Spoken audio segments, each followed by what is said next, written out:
Hi, thanks for dropping by the channel this week. This week's episode is all about Fuji's little giant, the X-T30. And I'm going to talk mostly about the older version, not the newer version, and we're going to get right into it after the break.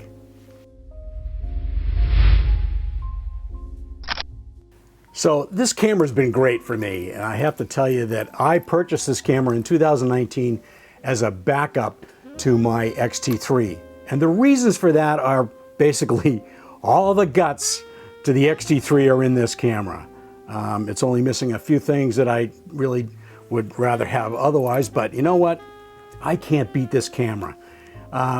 The newer version of this camera goes for $899 now, and the older version, which isn't for sale anymore, you can find used for about $700, which in my opinion is a great deal. Now the lenses that I use with this camera are the 16-80, the 18-55, the 55-200, and the 70-300.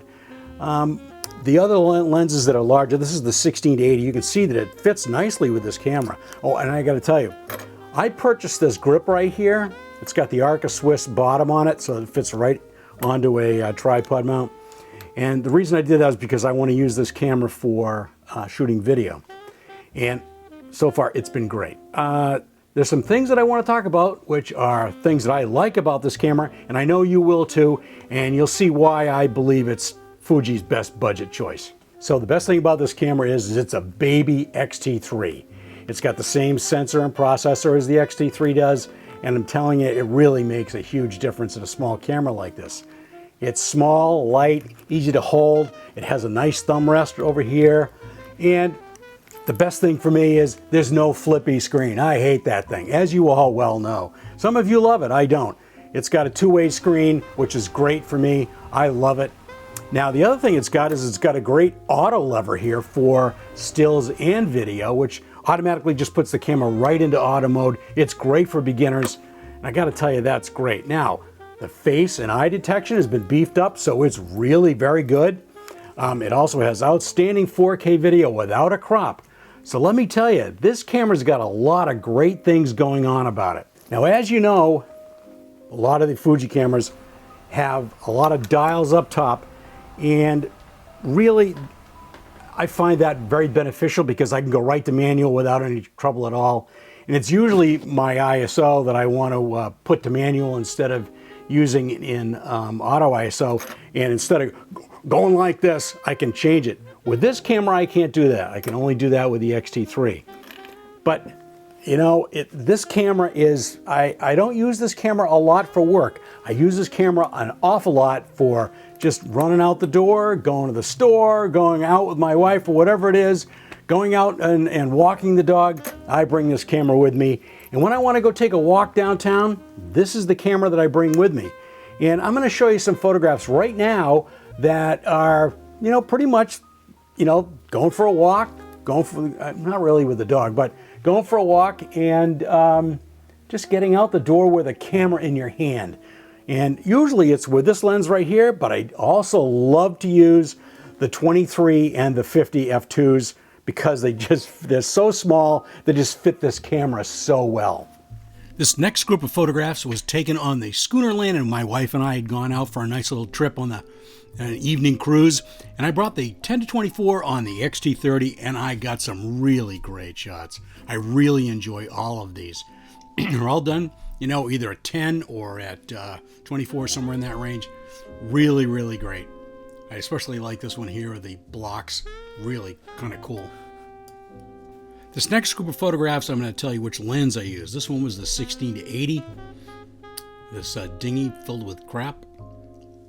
And this reflection shot here, also done with the 16-80. And the X-T30 is part of the video I did on it. This next shot here, also the 16-80. As you can tell, I love using this lens for just walking around. It's great. This door front, this is also done with the 16-80.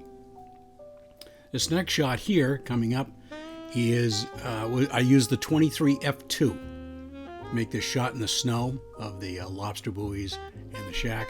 And this next shot of the benches at the yacht club, also with the 23 f2 shot at f8 or f11, something like that. This shot was also made with a 16-80, and this next shot coming up of the buoys hanging on the side of the shed was done with the 23 f2.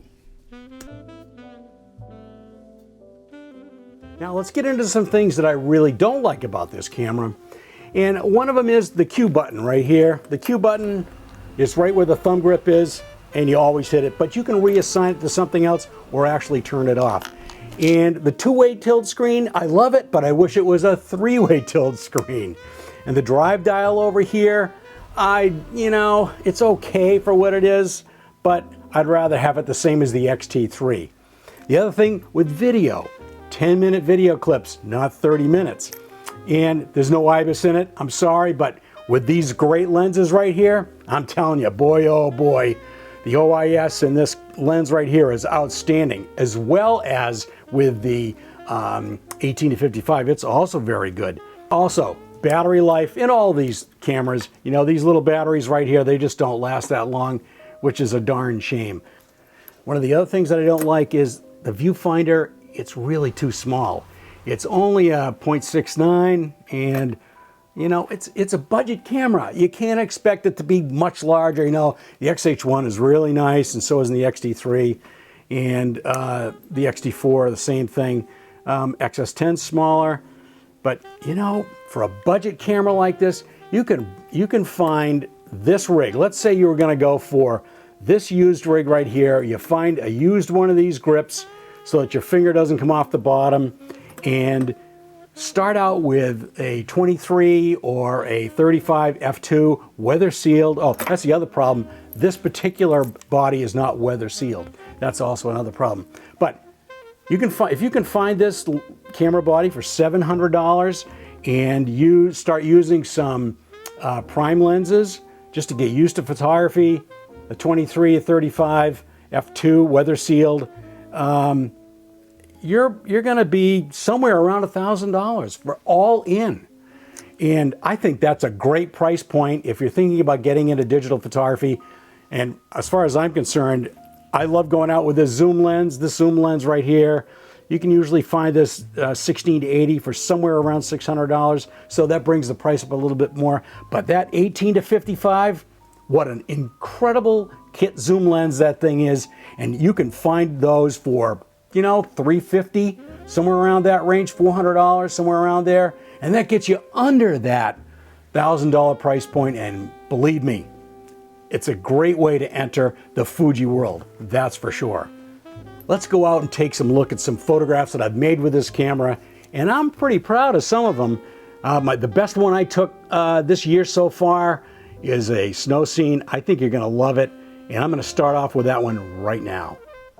This shot was made with the 18 to 55 kit lens, and you can't beat it. It's great. Next shot here, 16 to 80, and I love the light, early morning light. And then I went over to Harold Burnham's boatyard, and I got some sunken boats like this. The Beale, all filled up with water. And the next one, the Maine, which is just rotting there on the mud flats, all filled up with water as well. Pretty cool. Also with the 1680, both of those. This shot here was made with the 23 f2. Nice and up close. That's an amazing part of that lens. And this was made with the 18 to 55. Got up nice and close in my Doug Kodak. This next shot was done with a 16 to 80 and shot it at 16.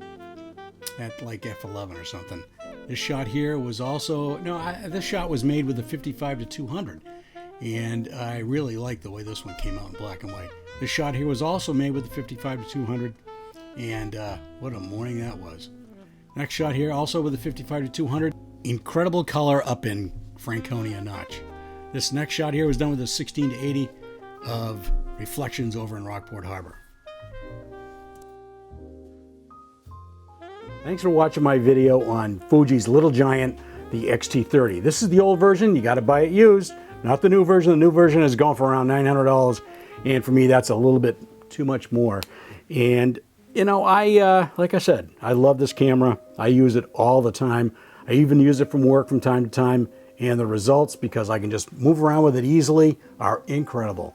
Hey, if you wouldn't mind, please give me a like, comment, subscribe to the channel, and share the video. That would be awesome.